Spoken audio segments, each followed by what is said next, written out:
तो हाँ जी सर जी, आपने मुझे दो कुंडलियाँ भेजी हैं, लड़के और लड़की की। आपका नाम मायर है, आप लड़के हैं, और एक लड़की की भेजी है। और आपका सवाल है दोनों की कुंडली को मिलान को लेके कि दोनों के गुण कितने आ रहे हैं, विवाह का सुख कैसा रहेगा अगर आप विवाह करते हैं। तो मेन सवाल आपका है उस लड़की से विवाह करना है और ऐसा क्या काम करें उससे आप प्रेम करते हैं 2 साल से कि उसके साथ आपका विवाह हो जाए और आगे विवाह का सुख भी अच्छा रहे। बाकी कुंडली क्या कह रही है ये आपने पूछा है कि विवाह होगा या नहीं, और होगा तो आगे कैसा रहेगा, और आपकी वैसे भी विवाह अभी तक आपका नहीं हो रहा, ये आपने डिटेल भेजी है। मायर आपका नाम है 2593। 30 साल से आपकी उम्र भी देखो ऊपर हो चुकी है, लेकिन अभी तक विवाह नहीं हो रहा, कारण क्या है। तो यहाँ पे देखो ये कुंडली जो है मिथुन लग्न की कुंडली है, सिंह राशि है। ये कुंडली यहाँ पे आपकी मैंने बना रखी है, तो पूरा विस्तार में जानेंगे हम। अब सबसे पहले आप ये समझो कि जो कुंडली होती है इसमें होते हैं टोटल 12 घर। 12 घर पहले आप समझ लो, वो मैं लिख देता हूँ। ये है आपकी कुंडली में पहला घर है, ये है दूसरा घर, ये है तीसरा घर, चौथा, पाँचवा, छठा घर, सातवां, आठवां, नौवां, 10वां, 11वां और ये 12वां घर। अब ये जो 12 घर हैं, इन घरों से आपके जीवन के बारे में कुछ ना कुछ पता किया जाएगा। जैसे कि इस पहले घर से तो देखेंगे आपका जो शरीर है वो कैसा होगा, हेल्थ कैसी होगी, स्वभाव कैसा, रंग रूप कैसा। दूसरा अगर आपका है धन का, तीसरा अगर छोटे भाई बहन, चौथा अगर आपकी माता, मकान, वाहन का है, पांचवा अगर बच्चों का, छठा अगर शत्रु, रोग, कर्जे का है, सातवां अगर पत्नी का, आठवें घर से उम्र देखेंगे, नौवें घर से भाग्य है, 10वां अगर कामकाज, 11वां अगर इनकम, लाभ, इच्छा पूर्ति, और 12वें घर से आपके जो खर्चे हैं वो देखेंगे। आपने यहाँ पे देखो जी मेरी 2 बातें नोट करनी है। पहली बात, जो मैंने ये 12 घर लिखे हैं इनको याद कर लो, और दूसरी बात, इन 12 घरों से जो कुछ देखा जाएगा वो याद कर लो। अब आप ये देखो कि आपने कुंडली में क्या देखना है। मान लो आपने देखना अपने बच्चों के बारे में देखना है, तो बच्चों का जो घर है वो है ये 5वां घर। तो 5वें घर से आपके बच्चे देखेंगे, और 5वें घर में नंबर लिखा है 7। 7 है तुला राशि, मालक इसका जो बना है वो है शुक्र। तो आपके बच्चों को देखने के लिए हमें शुक्र को देखना पड़ेगा। ऐसे ही हमने जो कुछ देखना है वो घर देखना है और घर का मालक देखना है, क्योंकि आपने देखना अपनी पत्नी के बारे में देखना है कुंडली में कि पत्नी कैसी होगी, पत्नी का सुख है या नहीं, विवाह क्यों नहीं हो रहा। अब देखो कुंडली में ये जो 7वां घर होता है, 7वां घर है पति पत्नी को होता है। अगर मान लो कोई लड़की है तो 7वां घर उसके पति का होगा, अगर लड़का है तो 7वां घर उसकी पत्नी का होगा। अब आप एक लड़के हैं तो आपका 7वां घर बनेगा पत्नी का घर। तो पत्नी के लिए आपका 7वां घर देखना पड़ेगा, और आपको मैंने अभी क्या बोला है, घर का हमें मालक देखना होता है। तो 7वें घर में देखो जी नंबर लिख रखा है 9 नंबर। 9 है धनु राशि, और धनु राशि का जो मालक है वो है गुरु। तो आपकी पत्नी के लिए हमें इस गुरु ग्रह को देखना पड़ेगा। गुरु को देखने का मतलब ये है कि गुरु अच्छा है या बुरा है। और इसके अलावा देखो जी पत्नी का सुख देखना है तो साथ में घर के ऊपर जिन ग्रहों की दृष्टि है उसको भी देखना है। अब किसी ग्रह की इस घर के ऊपर दृष्टि नहीं पड़ रही। इसके अलावा जो शुक्र होता है इसको भी देखना बहुत ज़रूरी होता है, क्योंकि ये पत्नी का कारक है, विवाह का कारक है और साथ में घर का कारक है। शुक्र की बहुत बड़ी भूमिका है विवाह का सुख देखने के लिए। जिसका शुक्र खराब होता है उसको विवाह में दिक्कतें आती हैं, जिसका शुक्र अच्छा होता है उसको विवाह का सुख अच्छा मिलता है। तो आपके कितने ग्रह देखने पड़ेंगे भाई? 2 ग्रह देखने पड़ेंगे। एक तो 7वां घर जो पत्नी का घर है उस घर का मालक गुरु देखना है, और शुक्र को देखना है जो कि विवाह का कारक है, पत्नी का कारक है। तो ये दोनों ग्रह आपके मुझे देखने पड़ेंगे कुंडली में, अच्छे हैं या बुरे हैं। पहले आपके मैं 7वें घर के मालक गुरु की बात करूँगा कि गुरु अच्छा है या बुरा है। तो आपका देखो जी जो गुरु ग्रह है 7वें घर का मालक गुरु कहाँ बैठा है पहले वो देखो। गुरु बैठा है यहाँ पे चौथे घर में बैठा है। अब चौथा घर किसका है पहले वो समझते हैं। चौथे घर से देखा जाता है माता के बारे में, आपकी जो माता है वो यहाँ से देखेंगे, मकान आपका कैसा होगा, वाहन कैसा होगा, चौथे घर से। चौथा घर होता है भूमि, जमीन, जायदाद, नौकर चाकर का भी। तो ये चीज़ें हम चौथे घर से देखते हैं जहाँ आके गुरु बैठा है। सीधी सी बात ये है कि गुरु अच्छा या बुरा है। भाई गुरु आपका मुझे बहुत अच्छा लगा है। क्यों अच्छा लगा है?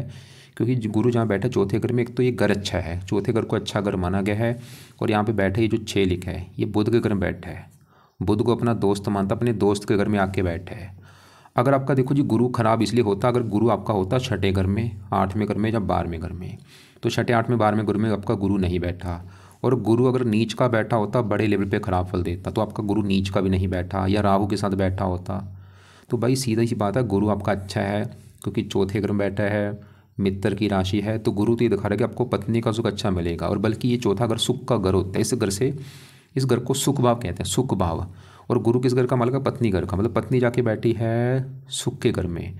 गुरु ये दिखा रहे कि आपकी पत्नी के आने के बाद आपको सुख मिलने शुरू हो जाएंगे, या फिर ऐसा होगा आपकी जो पत्नी है वो आपको सुख देने वाली होगी। और बल्कि चौथा घर मकान वाहन का, पत्नी चलेगी मकान वाहन के घर में। पत्नी के आने के बाद आपको मकान, वाहन, ज़मीन, जायदाद, नौकर चाकर, ये सुख मिलने शुरू हो जाएंगे पत्नी के आने के बाद, गुरु ये दिखा रहा है। तो भाई गुरु आपका बहुत अच्छा है। गुरु ये दिखा रहा है कि आपको पत्नी का सुख अच्छा मिलेगा, बल्कि पत्नी के आने के बाद आपको मकान वाहन का सुख भी मिलेगा। पत्नी के आने के बाद आपकी किस्मत भी चमकेगी। और गुरु आपके लिए अच्छी बात क्या है कि गुरु की, आप देखो ये जो 9 ग्रह ये अपना ज़्यादा असर देते हैं दशा में। अभी आपके ऊपर चल रही राहु की बड़ी महादशा, 21 में चली है, 39 में ख़त्म हो गई। राहु तो आपका मुझे लगा है बहुत ज़्यादा ख़राब। आपकी देखो जी पूरी कुंडली में 3 ग्रह खराब है, और वो 3 ग्रह कौन से हैं? एक तो राहु खराब है जो कि नीच का बैठा है, केतु खराब है नीच का, और मंगल खराब है नीच का बैठा है। बाकी ग्रह आपके अच्छे हैं, चंद्रमा अच्छा है, गुरु अच्छा है, शनि अच्छा है अपने घर में बैठा है, शुक्र अच्छा उच्च का बैठा है, सूर्य अच्छा उच्च का बैठा है, बुध अच्छा है। तो राहु केतु मंगल 3 ग्रह खराब है। और आपके ऊपर जो राहु की महादशा चल रही है आपका भाई खराब है, नीच का बैठा है, इसकी अभी बाद में बात मैं करता हूँ। लेकिन छोटी दशा आपकी चल रही है गुरु की। कब चली है ये? 19/5/24, पिछले साल में चली हुई है, और ये 26 में ख़त्म हो गया। अभी भी देखो पूरे 2 साल की पड़ी है। अभी आपकी जो गुरु की दशा है इसमें आपके पूरे योग हैं विवाह होने के। मतलब गुरु ये दिखा रहा है कि इसमें आपका विवाह हो जाएगा भाई। और ये गुरु की दशा जो छोटी दशा ये फिर भी आपका अच्छा है, मतलब ये अच्छे फल देगा। क्या अच्छे फल देगा? पत्नी के लिए अच्छा है, मकान वाहन का सुख अच्छा दे देगा। और गुरु इस कुंडली में 10वें घर का भी मालिक है। 10वें घर में जो 12 लिखा है मालिक गुरु अपने घर को देख भी रहा है। काम काज के लिए बहुत अच्छा आपके गुरु, इसमें काम काज का सुख अच्छा मिलेगा। तो अभी आपके गुरु की वजह से पूरे योग हैं विवाह होने के। वैसे देखो जी गुरु तो ये दिखा रहा है कि आपका विवाह हो जाना चाहिए था जल्दी, लेकिन मुझे समझ नहीं आ रही आपका विवाह क्यों नहीं हो रहा। मतलब गुरु की वजह से तो आपका विवाह वही 24-25 साल में हो जाना चाहिए था, लेकिन उम्र आपकी हो चुकी 30 साल से ऊपर, विवाह क्यों नहीं हो रहा। और ऐसा भी नहीं है कि ये गुरु जो है किसी खराब नक्षत्र में बैठा, कोई राहु के नक्षत्र में नहीं बैठा, ऐसा भी नहीं है। तो अब फिर भी आप, और गुरु आपका बैठा भी देखो 12 डिग्री का है, पूरा जवान है, वक्री है, जो अच्छे फल देगा 3 गुना अधिक मात्रा में। तो यहाँ पे देखो जो आपको मैं गुरु के फिर भी अभी 2-3 उपाय बोलने वाला हूँ करने के लिए, वो आप जरूर करो ताकि गुरु आपका और अच्छा हो। तो क्या उपाय है, लेकिन उससे पहले आपके मैं शुक्र को भी एक बार देख लेता हूँ, क्योंकि आपको मैंने पहले बोला है कि अगर आपका विवाह का सुख देखना है तो 2 ग्रह देखने पड़ेंगे, गुरु को और शुक्र को। यहाँ पे दोबारा फिर बोल देता हूँ, जो शुक्र है, शुक्र देखो जी विवाह के लिए शुक्र का देखना बहुत ज़रूरी है, खासकर लड़कों की कुंडली में। क्योंकि जो लड़के होते हैं, लड़कों की कुंडली में जो शुक्र होता है ये पत्नी का कारक होता है, और ये विवाह का भी कारक होता है, और सातवें घर का भी, जैसे सातवें घर का मालिक गुरु है, ऐसे एक सातवें घर का कारक होता है। सातवें घर के कारक को भी देखा जाता है, कारक कौन होता है? शुक्र होता है। तो क्या हुआ, शुक्र सातवें घर का कारक है, विवाह का कारक है, और पत्नी का कारक है। और एक चौथी बात है, ये प्रेम का भी कारक है। अगर आपको प्रेम सुख चाहिए, मतलब प्रेम विवाह जिससे करते उससे विवाह हो जाए, तो प्रेम का कारक भी शुक्र है। मतलब शुक्र जिनका अच्छा होता है उनको प्रेम प्रसंगों में कोई दिक्कत नहीं आती, प्रेम विवाह जल्दी हो जाता है, अच्छा होता है, प्रेम प्रसंग अच्छे होते हैं। तो शुक्र का अच्छा होना बहुत जरूरी है। अब सवाल कि आपका शुक्र अच्छा है या बुरा है, तो आपका भाई शुक्र कुंडली में दिख रहा है बहुत अच्छा है। क्यों अच्छा है? एक तो 10वें घर में बैठा है, घर भी अच्छा है, और वहाँ पे जो 12 लिखा है मीन राशि है, शुक्र की है उच्च राशि। कमाल की बात है, मतलब शुक्र क्यों अच्छा है? उच्च का बैठा है, ये बड़ी अच्छी बात है। तो शुक्र तो उच्च का बैठा है, ऊपर से कुंडली में योग कारक भी है, लग्नेश बुध का मित्र है, पंचमेश है, कई कारण शुक्र अच्छा है, उच्च का बैठा है, घर भी अच्छा है, और ऊपर से इसके ऊपर पड़ रही है गुरु की दृष्टि, गुरु से पीड़ित है। मतलब शुक्र तो ये दिखा रहा है कि आपको भाई विवाह का सुख अच्छा मिलेगा, पत्नी का सुख अच्छा मिलेगा, और आपको प्रेम प्रसंगों में कोई दिक्कत नहीं आएगी। मतलब जिससे आप प्रेम करेंगे उससे आपका विवाह भी हो जाएगा, कोई प्रेम में आपको धोखा नहीं मिलेगा। लेकिन गड़बड़ क्यों हो रही है, सवाल ये है। जैसे आपने बोल रखा है 2 साल से कभी लड़ाई झगड़े होते हैं, कभी ऐसी दिक्कतें आ रही हैं। शुक्र थोड़ा सा पीड़ित है। क्यों पीड़ित है? क्योंकि इसके ऊपर पड़ रही है राहु की दृष्टि। राहु कहाँ बैठा है? 6ठे घर में, नीच का बैठा है, जो 8 लिखा है, और यहाँ से अपनी 5वीं दृष्टि डाल रहा है 10वें घर के ऊपर, और 10वें घर में बैठे शुक्र को भी थोड़ा सा राहु खराब कर देगा। मतलब यहाँ पे गुरु शुक्र अच्छे हैं, शुक्र बहुत अच्छा है, बस थोड़ा सा राहु से पीड़ित है। लेकिन फिर भी अब करना क्या है, सवाल ये है कि क्या मैं करूं ताकि, एक तो जो मेरा विवाह नहीं हो रहा भाई, 30 साल से ऊपर हो चुका, विवाह होना चाहिए, क्यों नहीं हो रहा। अभी आपको देखो जी, आप शुक्र गुरु के अगर उपाय करते हैं इन्हीं से आगे प्रार्थना करो, इनके आगे नमन करो, इनके पाठ पूजा करो, क्योंकि दोनों ही आपका विवाह एक तो जल्दी करा देंगे, जल्दी आपका विवाह हो जाएगा। और आपका अगर प्रेम विवाह करना है उसके लिए शुक्र के उपाय करो। अब शुक्र की पहले बात करते हैं। शुक्र के उपाय में से आपने क्या करना है, पहला उपाय है आप शुक्र का करो मंत्र जाप। शुरू कब करना है, लिख लो, ये आपने करना है शुरू शुक्रवार के दिन। कब करना है ये मंत्र, सुबह शुक्रवार को शुरू करके रोजाना करना है जब तक आपका विवाह नहीं हो जाता। और ये मंत्र सुबह भी किया करो, शाम को भी करना है। मंत्र है ओम शुम शुक्राय नमः, ओम शुम शुक्राय नमः। और शुक्रवार को शुरू करना है, संकल्प लेके शुरू करना। कैसे संकल्प लेना है, आप ये बोलना कि हे शुक्र देवता जी, मेरा नाम मायर है, मेरी जात ये है, गोत ये है। शुक्र देवता जी, आपसे कुंडली में विवाह का सुख देखा जाता है, पत्नी का सुख देखा जाता है और प्रेम का सुख देखा जाता है। मेरा अभी तक विवाह नहीं हो रहा, मैं चाहता हूँ मेरा एक तो विवाह हो जाए और मैं जिस लड़की से प्रेम करता हूँ उससे मेरा विवाह हो जाए, क्योंकि आपसे प्रेम देखा जाता है, प्रेम सुख देखा जाता है। तो प्लीज़ आप ये मेरी कामना पूरी करो। इसलिए आज से आपका मैं मंत्र जाप शुरू करने लगा हूँ, रोजाना मंत्र करूँगा ताकि मेरा विवाह अच्छी जगह हो, मतलब विवाह जिससे मैं करना चाहता हूँ, प्रेम जिस लड़की से प्रेम करता हूँ उससे मेरा विवाह हो जाए। तो शुक्र का ये मंत्र शुरू करके संकल्प लेके मंत्र शुरू कर लो। रोजाना करना है, सुबह भी शाम को भी। माला से कर लेना, चाहे 1 माला, 2 माला, 3 माला, 4 माला, जितना कर सकते हो। वैसे ज़्यादा माला करना है भाई, 2, 3, 4, 5 माला करो, सुबह भी शाम को भी। ऐसे ही अब गुरु के लिए क्या करना है, गुरु का भी जो उपाय है, गुरु का पहला उपाय है आप गुरु का भी आपने करना है मंत्र। कब शुरू करना है, गुरुवार के दिन। जो भी गुरुवार आएगा, गुरुवार को शुरू करके वैसे संकल्प लेना, गुरुवार को सुबह के टाइम संकल्प ले लेना। शुक्र मैंने देखो, गुरु का मंत्र जो करना है खाली सुबह ही करना है, रात को मत करना है इसको। लेकिन जो शुक्र का मंत्र है ये तो सुबह भी शाम को भी आप कर सकते हैं, दोनों टाइम। लेकिन गुरु का मंत्र ओनली सुबह करना है और गुरुवार को सुबह के टाइम संकल्प ले लेना। ये ऐसे संकल्प लेना कि हे गुरु देवता जी, मेरा नाम मायर है, जात ये है, गोत ये है। गुरु देवता जी, आप मेरी कुंडली में 7वें घर के हैं मालक, जो कि 7वां घर है पत्नी का घर, और मुझे अभी तक पत्नी का सुख नहीं मिल रहा, मेरा विवाह नहीं हो रहा। मैं चाहता हूँ प्लीज़ मेरा विवाह जल्दी जल्दी हो जाए। इसलिए आपका जो मंत्र है वो मैं शुरू आज से करने लगा हूँ, मंत्र करूँगा ताकि मेरा विवाह हो जाए। तो गुरुवार को शुरू करके मंत्र शुरू कर लो। सुबह का टाइम करना है रोजाना, चाहे 1 माला, 2 माला, 3, ज़्यादा करना, मतलब 2, 3, 4 माला जरूर करना। मंत्र है ओम ब्रह्म बृहस्पते नमः, ओम ब्रह्म बृहस्पते नमः। तो ये गुरुवार से शुरू करके रोजाना मंत्र करना है जब तक आपका विवाह नहीं हो जाता। अब गुरु के कुछ और भी उपाय हैं, वो आपको मैं बता देता हूँ, अगर आपका टाइम लगे वो भी आप चाहे कर लेना। दूसरा और तीसरा, दूसरा है गुरु का नाम होता है बृहस्पति। तो आप बृहस्पति कवच का पाठ अगर आपका टाइम लगे ये पढ़ लिया करो। तीसरा है बृहस्पति स्रोत का पाठ। ये 2 पाठ हैं, बृहस्पति कवच और बृहस्पति स्रोत। 2-2 मिनट के पाठ है, 4 मिनट का काम है। तो दोनों पाठ सुबह के टाइम बैठ के इनको पढ़ लिया करो या इनको ऑडियो लगा के सुन लिया करो।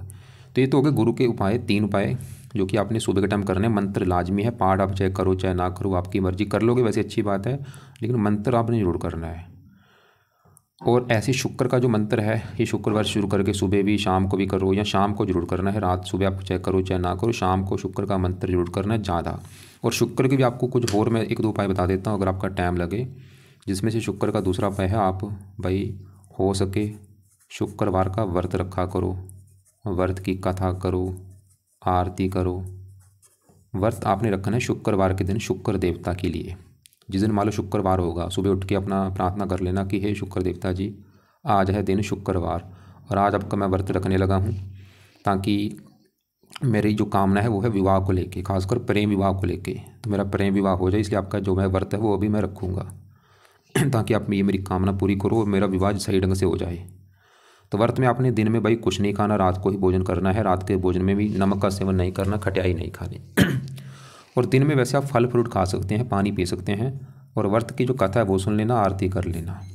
और शुक्र के भी जो पाठ है वो भी आप टाइम लगे पढ़ सकते हो। शुक्र कवच का पाठ, ये पाठ पढ़ लिया करो। तो आपको समझ आ चुकी मैंने क्या समझाया है भाई। हाँ, एक और उपाय, आप शुक्र का, ये शुक्र आपका है 5वें घर का मालिक, और हो सके आप भाई शुक्र का रत्न धारण करो, इसका बल बढ़ाओ। जितना बल बढ़ेगा उतना फ़ायदा होगा। बल बढ़ाने के लिए क्या करना पड़ेगा, सबसे बेस्ट है शुक्र का जो रत्न है वो धारण करो। रत्न, अब रत्न कौन सा है रत्न, इसका जहाँ तो ओपल कर लो धारण, या वाइट टोपाज कर लो, या जरकन कर लो। इनमें से कोई एक रत्न लेना अपने वेट के बराबर।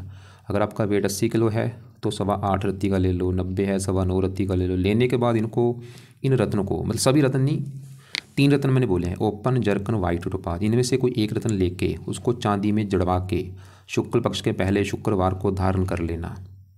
राइट हैंड की इस लंबी गुली में कर लो या इसमें कर लो, और धारण करने से पहले कच्चे दूध में या गंगा जल में धो के धारण कर लेना। चमकीले कपड़े, वाइट कपड़े ज़्यादा यूज़ किया करो, परफ्यूम ज़्यादा लगाया करो इसका बल बढ़ाने के लिए। शुक्र का दान मत करना कभी भी।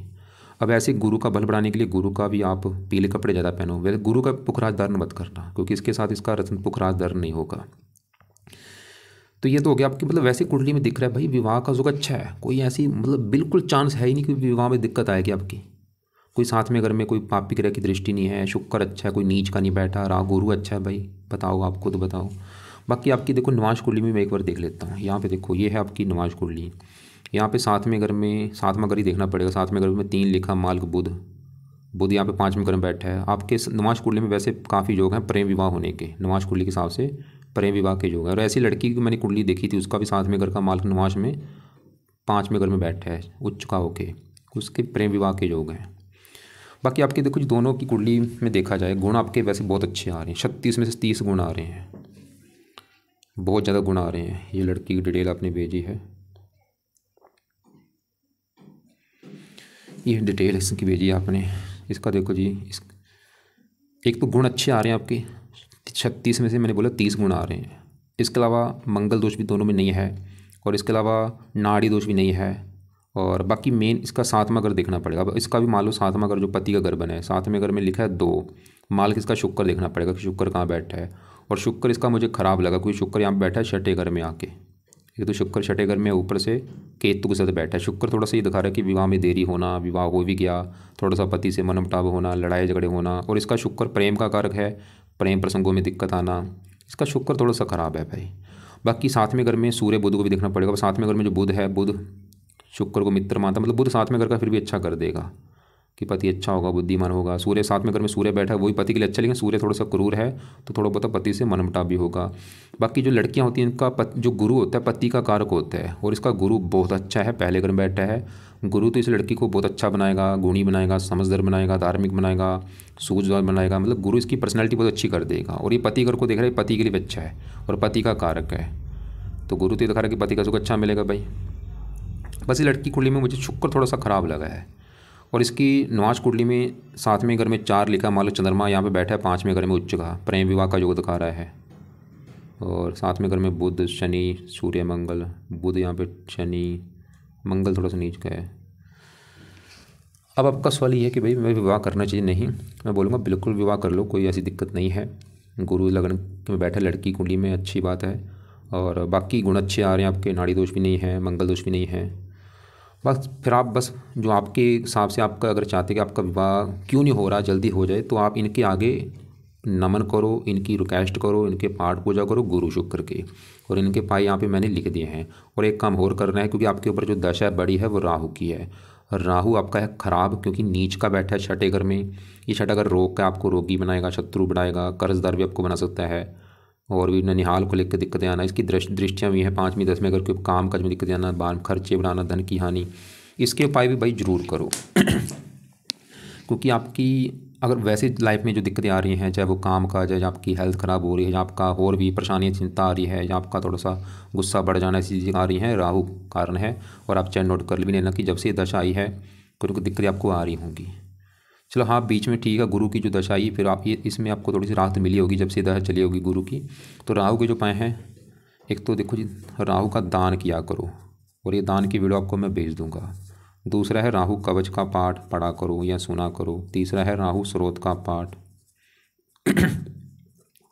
ये दोनों पाठ पढ़ने हैं रात के समय, सुबह नहीं पढ़ने, रात को ही पढ़ने हैं। और चौथा पहर राहु के जो देवता हैं शिव जी हैं, शिव जी की पूजा उपासना कर सकते हो। शिव जी का जो मंत्र है ओम नमः शिवाय वो जाप कर सकते हो। बाकी आपका शनि बहुत अच्छा है, 9वें घर में बैठा है, अपने घर में बैठा है, भाग्यशाली बनाता है। सूर्य यहाँ पे उच्च का बैठा है, इनकम के लिए अच्छा है, लाभ बहुत अच्छा है। केतु भी आपका ख़राब है, नीच का बैठ है, खर्चे बढ़ाता है। केतु का भी दान आप कर सकते हैं। केतु के दान की वीडियो भी आपको मैं भेज दूंगा। दोनों, खासकर राहु का दान जरूर करो। केतु का दान अभी चाहे करो चाहे ना करो, राहु क्योंकि दशा है उसकी। और यहाँ पे मंगल भी आपका ख़राब है क्योंकि दूसरे घर में यहाँ पे नीच का बैठा है। सबसे बड़ी दिक्कत मंगल जो आपको देगा, धन के घर में बैठा है, आपको धन को लेकर दिक्कत देगा ये मंगल। अगर आपकी धन संबंधी दिक्कतें आती हैं, धन खासकर खर्च होता है, मंगल कारण है। दूसरे घर में नीच का बैठ है और है भी छठे घर का मार्ग, मार के जो कि नीच का बैठा है भाई। छठा घर रोग का है, बीमारी के ऊपर धन खर्च होना, दुश्मन के द्वारा धन की हानि होना, या कर्जदार आपको बना देगा ये मंगल। कर्जदार जरूर बनाएगा लाइफ में एक दो बार। तो मंगल का 2 उपाय जरूर कर लो। पहला उपाय है मंगल का दान किया करो, खासकर मंगलवार के दिन। दूसरा उपाय, मंगल के देवता हैं हनुमान जी, हनुमान जी की पूजा उपासना किया करो। इनको ज़्यादा देखो, दूसरे ग्राफ के मैं ज़्यादा कवर नहीं कर रहा क्योंकि आपका जो मेन सलब मैं उसको ज़्यादा कवर किया है विवाह को लेके। मंगल के बारे में और भी वैसे काफ़ी चीज़ें हैं। ये दूसरा अगर परिवार का है, परिवार संबंधी दिक्कतें आना, वाणी कठोर कर देना, तो मंगल का दान जरूर करना। लाल कपड़े कम यूज़ किया करो, खासकर मंगलवार को। नीले कपड़े भी कम यूज़ करो, पीले ज़्यादा यूज़ करो, वाइट ज़्यादा यूज़ करो, चमकीले पहन सकते हो, रंग बिरंगे पहन सकते हो। नीले लाल ये 2 रंग कम यूज़ करो। तो एक बार मैं फिर बोल दूं कि भाई अगर आपका सवाल विवाह को लेके, विवाह के रिगार्डिंग कुंडली बहुत अच्छी है आपकी, बल्कि कुंडली ये दिखा रही कि विवाह होगा तो आपकी किस्मत चमक जाएगी भाई। भाग्य साथ देना शुरू हो जाएगा, मकान वन का उसको मिलना शुरू हो जाएगा, काम धंधा चलना शुरू हो जाएगा। शुक्र 5वें घर का मालिक, संतान होने के बाद भी आपको फायदा होगा, संतान का सुख अच्छा दिख रहा है। बस आपकी जो दशा राहु की बड़ी चल रही है वो दिक्कतें पैदा कर रहा है, और राहु के उपाय जरूर करो। तो ये जो उपाय है एक बार दोबारा समझ लो। रात को क्या करना है, रात को राहु कवच, राहु स्रोत, ये दोनों पाठ रात को पढ़ा करो या सुना करो। और सुबह क्या करना है, गुरु का मंत्र, गुरु कवच का पाठ, स्रोत का पाठ सुबह करने हैं। शुक्र का मंत्र और शुक्र कवच का पाठ, ये चाहे सुबह भी कर लो शाम को भी कर लो, दोनों टाइम कर सकते हो। और व्रत आपको मैंने शुक्र का बोला है, व्रत रख लो, कथा आरती कर लो। इसके अलावा राहु के लिए शिव जी का टाइम जब भी लगे कभी मंत्र कर सकते हो, या शिव जी के मंत्र जा सकते हो, या घर पे ही शिव जी का जो मंत्र है ओम नमः शिवाय वो जाप कर लो 10-20 मिनट बैठ के सुबह के टाइम खासकर। और बाकी मंगल का दान मंगलवार को करना है, राहु का दान कोशिश करो रोजाना कर दो, या हफ्ते में 3-4 दिन कर दिया करो। और मंगल के लिए हनुमान जी का पाठ करो, और हनुमान जी से आपका राहु भी अच्छा होगा, कई ग्रह अच्छे होते हैं। तो अब द्वारा आपका जो सवाल क्या बोला था कि ऐसा मैं क्या काम करूँ उस लड़की से मेरा विवाह हो जाए। वैसे दोनों की कुंडली में प्रेम विवाह के योग दिख रहे हैं। देखो जी, मैं तो आपको ये बोलूँगा कि शुक्र क्या है, प्रेम का कारक है। शुक्र तो अच्छा है, वो तो ये दिखा रहा है कि प्रेम विवाह हो जाएगा, कोई प्रेम विवाह में दिक्कत नहीं आएगी। फिर भी शुक्र के आगे जुगो, नमन करो, उससे रिक्वेस्ट करो कि मेरा प्रेम विवाह हो जाए। तभी आपको मैंने बोला कि शुक्र का मंत्र सुबह शाम करो, शुक्र कवच का पाठ पढ़ो, शुक्रवार का व्रत रखो, कथा करो, आरती करो। और गुरु इसलिए बोला क्योंकि वो पत्नी घर का मालक है, और गुरु की अभी दशा भी आपकी है। इसमें आपका लिख के दसता हूँ, इसमें आपका विवाह हो जाएगा भाई। गुरु की दशा है 26 तक, अभी 2 साल की पड़ी है, पूरे योग हैं इस साल आपके विवाह होने के योग हैं, विवाह आपका हो जाएगा। पीले कपड़े ज़्यादा पहना करो, दिन में भी पहन सकते हो, रात को भी सोते समय पीले कपड़े पहन के सोया करो। और रत्न आपको मैंने शुक्र का बोला वो धारण कर लेना आप। अब इसके अलावा फिर भी अगर आपको लग रहा है कि कोई बात और भी आपने पूछनी है, कोई बात समझ नहीं लगी, तो कॉल करके मुझे पूछ लेना। बाकी आपके जो बाकी मैंने बोला सूर्य अच्छा है, बुध अच्छा है, शनि अच्छा है, चंद्रमा अच्छा है, गुरु शुक्र वैसे अच्छे हैं। बस आपके 3 ग्रह खराब है, राहु केतु मंगल। मंगल के लिए मंगल का दान बोल दिया मैंने आपको। वैसे मंगल के और भी पाठ है, लेकिन यहाँ पे फिर पाठ कुछ ज़्यादा हो जाएंगे, तो आप रहने दो फिलहाल अभी। खाली मंगल का दान और मंगल के देवता हनुमान जी का जो मंत्र है या हनुमान जी का पाठ आप पढ़ सकते हो।